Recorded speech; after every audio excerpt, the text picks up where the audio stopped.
Bien, amados hermanos, el Señor Jesús fue inseparable del Padre. Estuvo siempre lleno del Espíritu Santo durante toda su vida.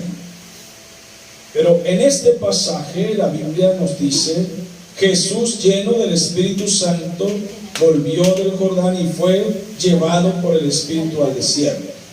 Como si fuese en esta oportunidad que estaba lleno del Espíritu, pero no es así. Estaba o estuvo siempre lleno del Espíritu Santo. Pero en esta ocasión se hace mención porque va a pasar por una prueba gigantesca. Es llevado por el Espíritu Santo para ser probado en su humanidad. Va a ser probado en su humanidad y va a ser probada su fidelidad.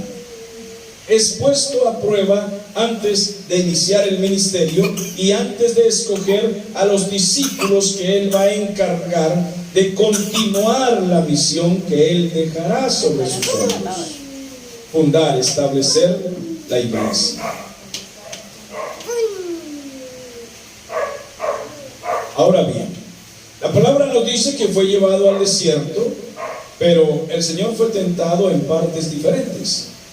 En el desierto, en el templo y en un monte. Cuando leemos, dice que en el templo, en el desierto, en un monte. Y el diablo usó su astucia y usó una especie de religiosidad. Ningún hombre debe pensar que es capaz de engañar o de ganarle en la astucia al diablo. Los únicos que pueden vencer la astucia del enemigo, la especie de inteligencia o sabiduría maligna, pícara que tiene el diablo, son aquellos que conocen la Escritura, que tienen una relación con el Señor, que saben cómo esquivar los dardos del enemigo, las trampas del enemigo, y mantienen diariamente en comunión con Él y el estudio de la palabra. Pueden esquivarlo y pueden vencer las tentaciones como lo hizo el Señor.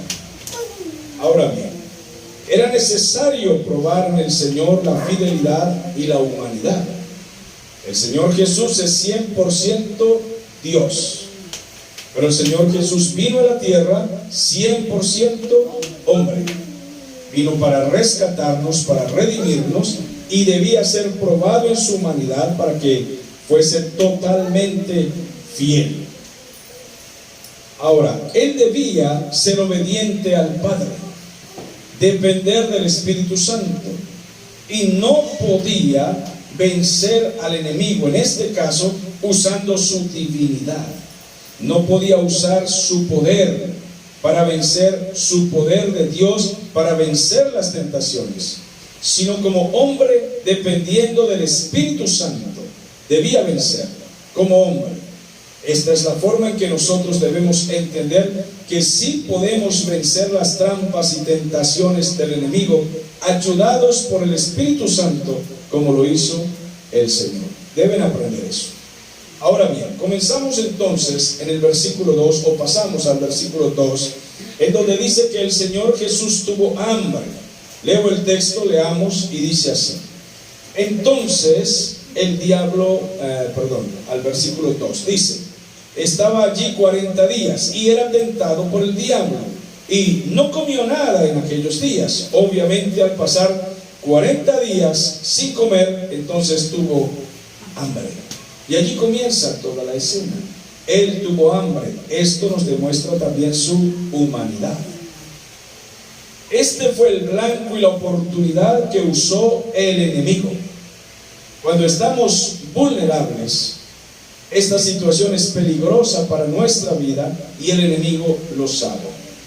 Cuando tenemos hambre, cuando estamos cansados, cuando estamos enojados, cuando estamos muy emocionados,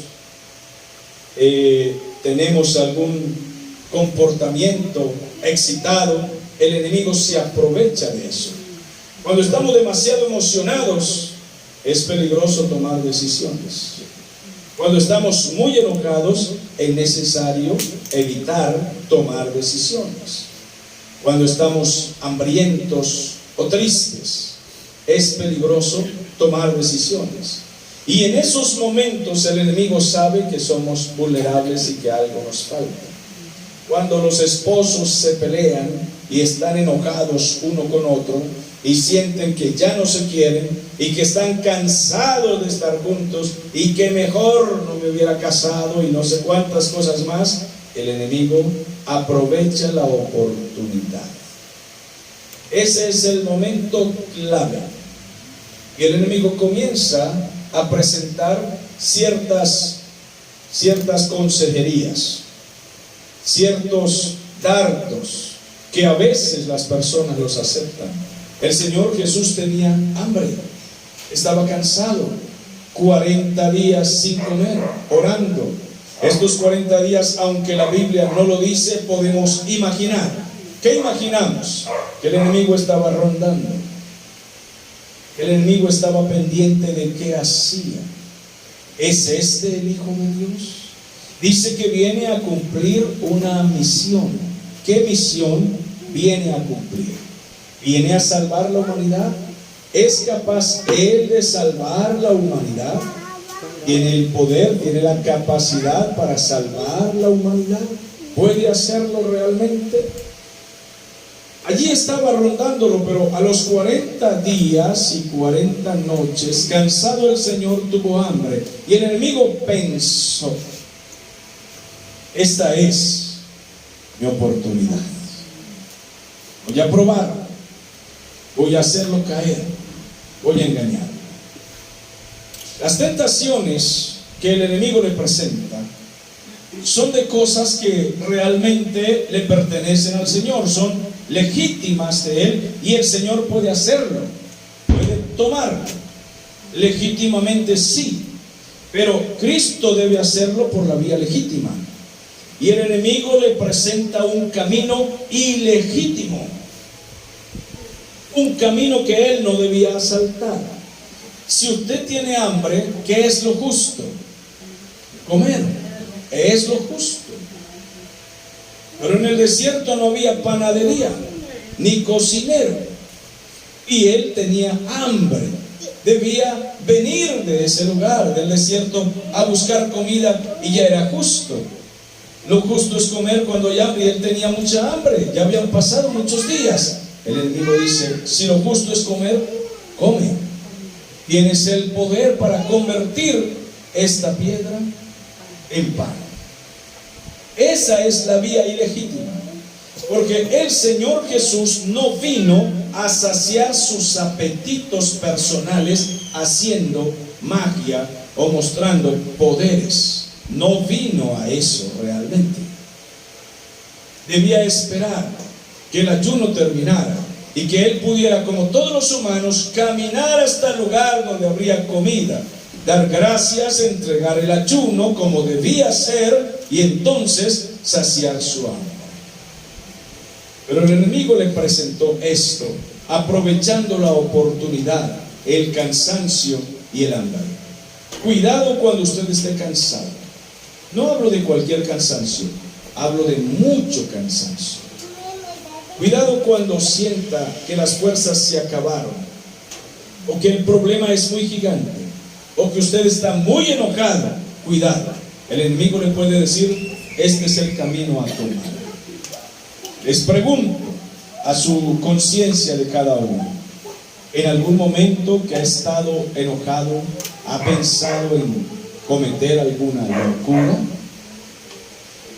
Cuando ha estado muy contento, los estafadores, predicadores que se hacen multimillonarios aprovechan excitar las emociones de la gente y causarle alegría y lanzarles versículos torcidos y testimonios mentirosos acerca de dinero y de prosperidad extraña, y a veces con magia, y la gente cree estas cosas, y cuando ya están muy contentos y aplaudiendo y han creído en tantas cosas que les están diciendo, entonces lanzan el anzuelo envenenado y logran extraer ganancias ilegítimas del público. Esto hacen estos ilegales. Entonces ahí hay que tener cuidado. Ahora veamos entonces la sutileza del enemigo y veamos la respuesta del Señor. Leamos versículos 3 y 4. Entonces el diablo le dijo: si eres hijo de Dios, pues demuéstralo. Dile a estas piedras, o a esta piedra, que se convierta en pan. Esto es fácil para ti, puedes hacerlo. Ahora bien, como les dije hace rato, parecía legítimo el milagro. Él tenía que comer, pero no debía hacerlo de esa manera, ya que él vino a cubrir las necesidades de los que sufrían, y no vino precisamente para satisfacer sus propias necesidades. El Señor se hizo pobre para enriquecernos. Él agotó su vida física durante 3 años para que los demás escucharan la predicación, la salvación, los enfermos se sanaran y le fueran suplidas muchas necesidades a otros que andaban en miseria. No vino el Señor para hacerse millonario haciendo trucos, que aparezcan aquí unos caballos, que aparezcan aquí mantos finos, que aparezca aquí un palacio para mí, una buena cama donde dormir. Las zorras tienen guaridas, las aves del cielo tienen nidos, pero yo no estoy con mi poder haciendo camas acolchadas para poder dormir. No, me quedo donde me agarre la noche. El Hijo del Hombre, es decir, el Hijo de Dios, no tiene dónde recostar su cabeza. Esa era la vida de Cristo. Por tanto, no podía tomar esta tentación. Entonces el Señor Jesús citó la Escritura. Él dijo: no solo de pan vivirá el hombre. ¿Sí dijo esto el Señor? Solo un texto de la Biblia puede responder al enemigo y librarnos a nosotros de muchos males. Pero cuando nosotros citamos un texto de la palabra, es necesario que lo hagamos bajo la dirección del Espíritu Santo y en su poder. Quisiera pedir, además de exhortar a mis hermanos, a que no citen la Biblia para ningún juego. Esto puede ser peligroso. La misma palabra dice: no tomarás el nombre del Señor en vano. También podemos decir: no tomes la palabra del Señor en vano, porque un versículo puede destruir todos los argumentos del diablo. Un versículo puede hacer mucho daño al reino del infierno, pero cuando se toma con seriedad, con reverencia y bajo la dirección del Espíritu Santo. Copien lo que estoy diciendo. ¿Habrá gente que toma textos bíblicos para chistes? ¿Qué opinan ustedes? Peligroso, porque un versículo puede salvarte la vida en un momento preciso. Y esto hizo el Señor. No solo de pan vivirá el hombre. La segunda tentación está en el versículo 5 al 8 y dice la palabra del Señor así. Dice, y la respuesta del Señor también. Veamos primero la tentación.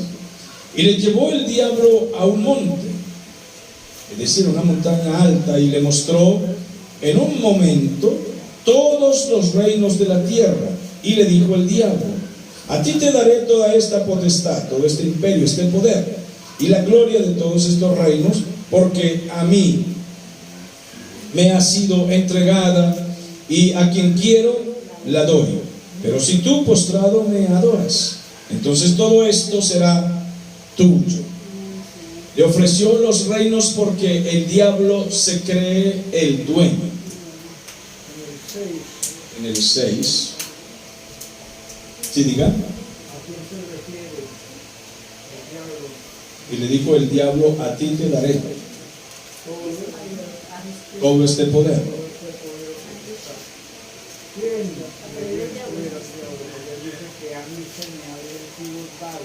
Ah, bien, perfecto. Ya lo voy a responder, aquí mismo está escrito. Entonces, le ofreció los reinos porque él se cree el dueño. ¿Y por qué se cree el dueño? Debido al pecado de la humanidad. La pregunta que nos hace el hermano Jair Cifuentes es: ¿por qué él se cree el dueño?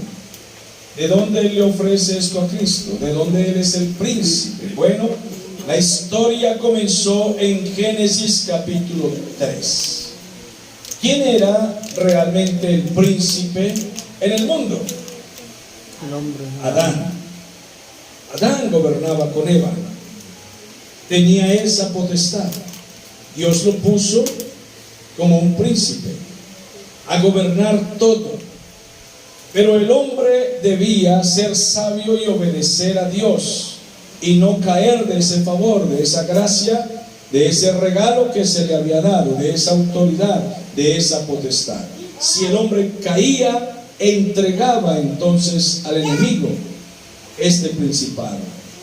Pregunto, ¿cayó el hombre? En Génesis capítulo 3 se dejó engañar y cayeron Adán y Eva.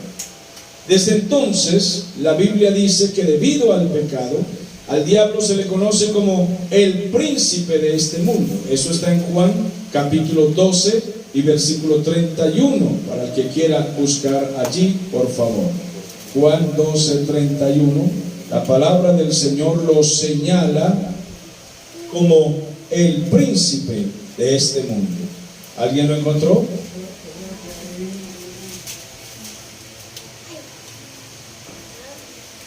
Entonces, lea. Ahora es el juicio de este mundo, ahora el príncipe de este mundo se le hizo fuera. El príncipe de este mundo, dice la Biblia.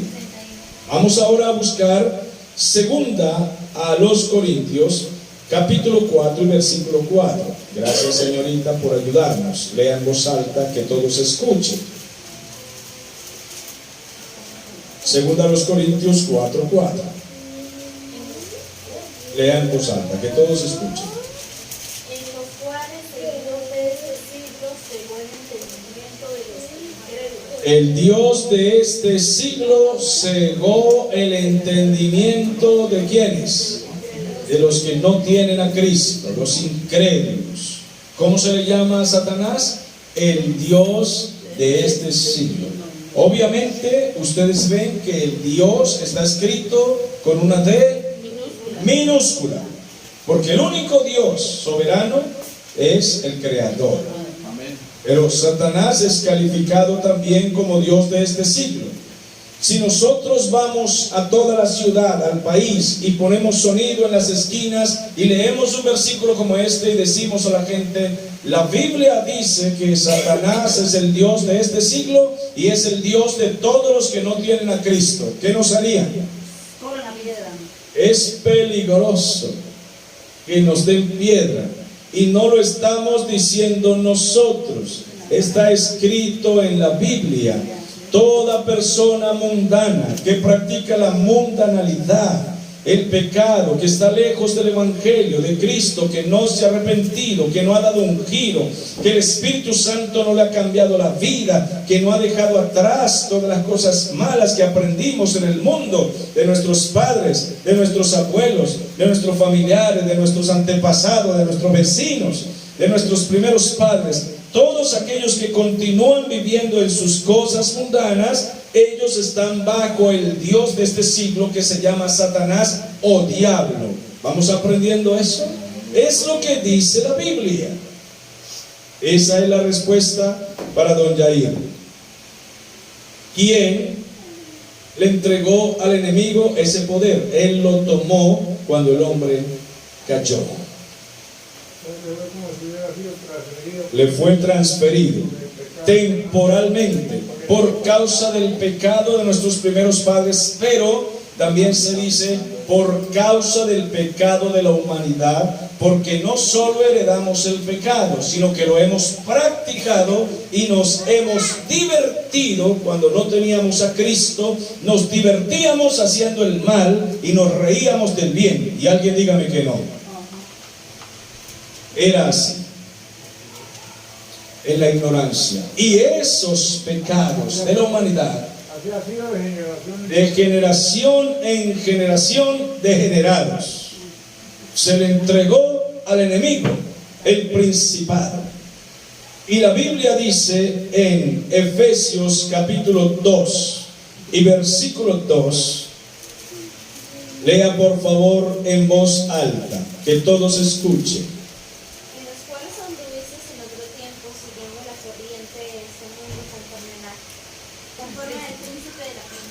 se le llama príncipe de la potestad del aire. Potestad es poder. Entonces el diablo también es conocido como el príncipe en los poderes del aire. Él está en los aires. Él gobierna a los demonios en los aires. Él se traslada a los planetas, al espacio, viene a la tierra, vuela de un lugar a otro, hace daño aquí y allá a velocidades impresionantes, porque son ángeles, y los ángeles son poderosos en velocidad, solo que son ángeles caídos y hacen este daño. Príncipe de la potestad del aire, que está sobre quienes, lea. El espíritu que ahora actúa en los hijos de desobediencia. Ese demonio que opera en los hijos de desobediencia, ese espíritu de rebeldía, ese espíritu de desobediencia que opera. Ya viene fin de año, diciembre, y veremos a las familias reunidas para la embriaguez, para el alcohol, para el ruido, para perturbar a otros, para emborracharse, incluso algunos para pelear, blasfemar, quemar pólvora, quemar el dinero, hacer accidentes y morirse. Muchos en esta vida, porque el príncipe de la potestad del aire los gobierna, está sobre ellos, y por eso viven en las cosas mundanas, en el libertinaje, porque están bajo ese dominio. Pregunto, ¿y aceptan que eso es una realidad? No lo aceptan, rechazan. La Biblia lo dice, pero rechazan que la Biblia lo diga. ¿Les interesa que la Biblia lo diga? Tampoco. ¿Les interesa que están ofendiendo a Dios? Tampoco. Porque la Biblia, ha leído nuestra hermana en 2 Corintios 4:4, que el diablo les ha cegado el entendimiento. ¿Qué significa? Que no pueden entender por qué viven esclavos en las cosas mundanas. El Señor Jesús debía ir primero a la cruz y bajo ese sufrimiento tomar el dominio sobre todo principado y potestad. Pero primero debía ir a la cruz. Y el diablo le estaba diciendo: no es necesario que vayas a la cruz a sufrir. No es necesario. Puedes tomar por asalto el poder del mundo, porque yo te lo entrego. Era una trampa que le estaba tendiendo. Pero ¿acaso este osado enemigo de verdad creyó que podía engañar al maestro?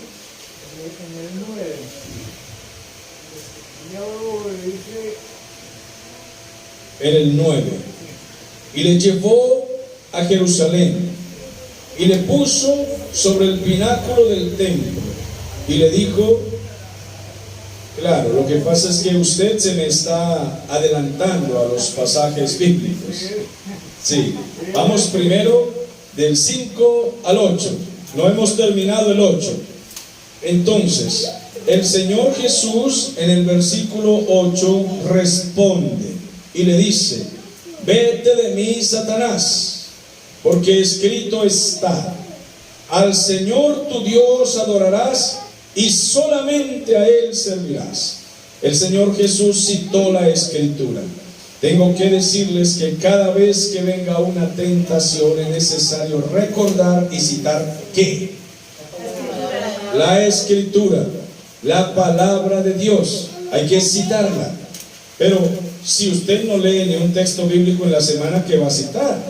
Necesita leer textos bíblicos, tener en la mente, en la memoria, en el corazón, con qué responder a cada argumento del enemigo. La Biblia debe estar en abundancia en nosotros. Vamos a Colosenses capítulo 3, por favor. Carta a los Colosenses, capítulo 3. Por favor, lea el versículo 16, quien ya lo encontró.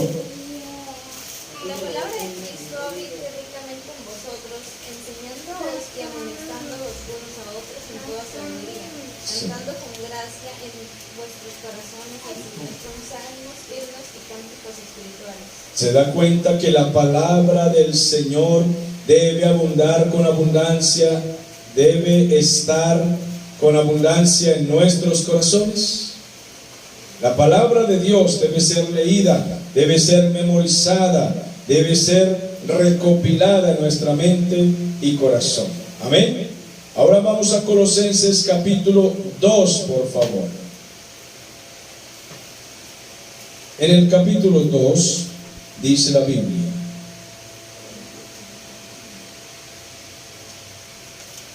se me escapó aquí. Dices el versículo,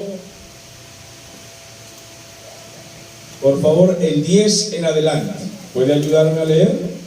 No, solamente el 10 por ahora. Lea el 10 alguien en voz alta.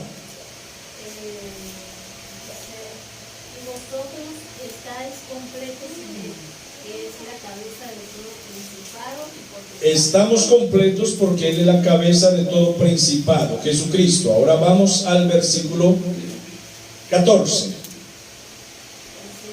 Anulando el acta de los decretos que había contra nosotros, que nos era contraria, quitándola de en medio y clavándola en la cruz. Muy bien, anulando el arca de los decretos que estaba contra nosotros y anulándola. Ahora, ¿dónde? En la cruz. El versículo 15, lea. Despojando a los principados y a las potestades, los exhibió públicamente, triunfando sobre ellos, ¿dónde dice? En la cruz. Les estoy diciendo que era necesario que el Señor fuese primero a la cruz, a sufrir, porque allí iba a derrotar al enemigo de esa manera. Ahora bien, vamos a ver la tercera tentación. Ahora sí vamos a donde me estaba dictando, el versículo 9. Dice la Biblia: y le llevó a Jerusalén y le puso sobre el pináculo del templo y le dijo: si eres hijo de Dios, échate de aquí abajo, porque escrito está: a sus ángeles mandará y acerca de ti que te guarden, y en las manos te sostendrán para que tu pie no tropiece en piedra. Pregunto, ¿el diablo estaba citando qué? Otra pregunta, entonces, ¿conoce el diablo textos bíblicos? Sí, él conoce muchos textos bíblicos. Él conoce muchos. El diablo ha leído la Biblia de Génesis a Apocalipsis más que los evangélicos. El diablo ahí no, cuando le dice, si eres hijo de Dios, o sea, él sabía que si era hijo de Dios. Por supuesto. Si eres hijo de Dios. El diablo fue tan osado que quiso tentar al Señor Jesucristo y hacerlo caer. Ahora, si fue tan osado y atrevido, ¿será que se atreve con nosotros? Si lo hizo con el Señor, ¿se atreverá con nosotros? Ahí está. El diablo citó la escritura. El diablo conoce textos, pero les voy a decir, no solo conoce, sino que el diablo sabe torcer los textos. Y eso es lo que quiero que aprendan. Él cita textos, pero él tuerce los textos. Él lo ha hecho desde el principio. A Eva le dijo lo siguiente: con que no puedes comer de todos los árboles del huerto. Y el Señor había dicho: sí pueden comer de todos los árboles, de todos. Solamente hay uno del que no pueden comer. Entonces el enemigo cita la palabra, pero la tuerce. Luego Eva dijo: porque moriremos. Y el diablo torció la palabra y dijo: no morirán. Lo que el diablo nos dice es: ¿qué tanto es que metas la mano en el fuego? ¿Te han dicho que el dedo se te destruye? No es así. Solo se siente un poquito de calor, pero ahí te vas acostumbrando. Entonces la gente mete la mano en el fuego y termina carbonizado. El enemigo nunca nos va a decir las consecuencias de meter la mano en el fuego. No nos va a decir las consecuencias de meter el pie en el lodo. No, él va a decir se va a lograr un poquito, pero se va a divertir también. Vale la pena la diversión, vale la pena el intento. Cuando Dios ha dicho rotundamente, no. Pero el enemigo siempre dice, hay que intentarlo. Eso es correcto. Si usted se lanza en paracaídas, con un buen paracaídas, posiblemente cae vivo y disfruta la aventura. Pero el enemigo dice, ¿quieres una aventura más fuerte? Lánzate sin paracaídas. Y siente, te aporreas un poco, pero a la segunda ya le puedes. Y a la primera usted se mata. El enemigo nunca va a decir qué va a suceder después. Esta es su trampa siempre. En esta tercera tentación, el diablo citó la escritura y le dijo al Señor que era la oportunidad de ser famoso.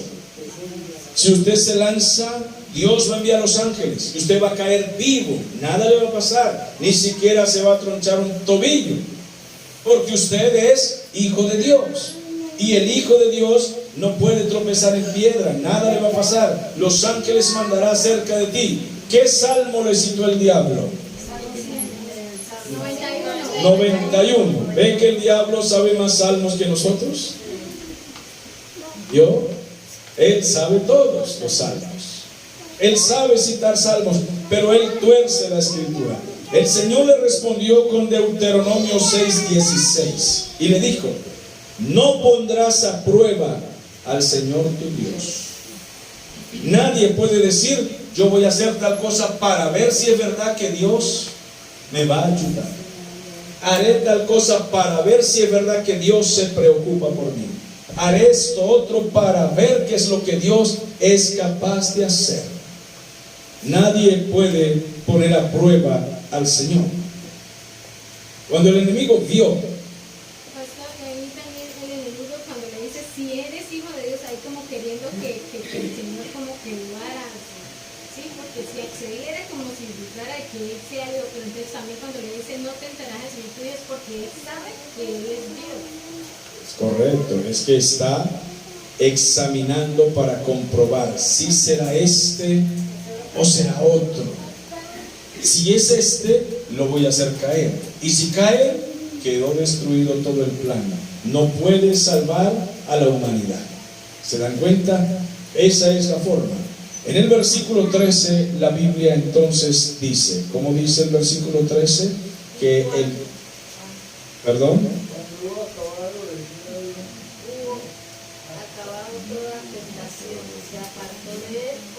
Se fue por un tiempo. El enemigo nunca se irá por completo. Siempre va a rondar la vida de los santos, de los creyentes. Es correcto. Él regresa. Él va a presentar las mismas tentaciones, las mismas dificultades y otras nuevas.